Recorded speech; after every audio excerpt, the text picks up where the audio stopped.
Hi guys, I'm Pat Kelly. Okay, in this problem, we're asked to find the domain of the function.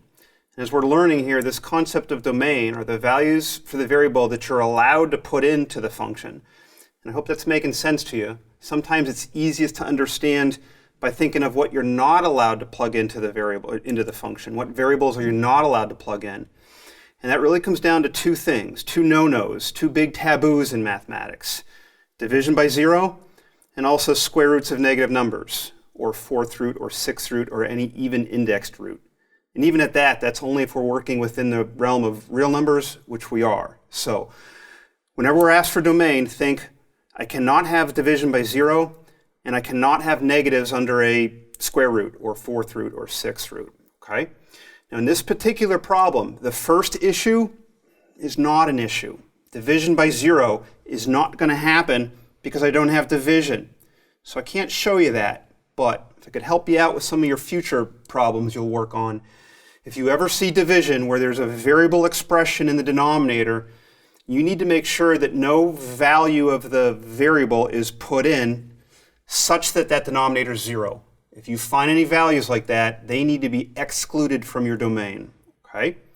Now the second issue is an issue here. I cannot have negatives under the radical. I cannot have negatives under a square root. Okay? So the way that I would address that for this problem, or any time I see a square root or a fourth root or a sixth root, is you take the expression that's under the radical, the radicand, in this case y plus 6. Just grab what's under the radical, and you need that to be greater than or equal to 0. So I'm actually really asking myself, in this case, what's it take for y plus 6 to be greater than or equal to 0? And it doesn't matter how complicated an expression you have under the radical. Grab it and solve this inequality. Do whatever it takes. For me, it's not going to take much. Let's go ahead and solve it. All I need to do is throw that 6 on the other side. So I'll subtract 6. And I get y greater than or equal to negative 6.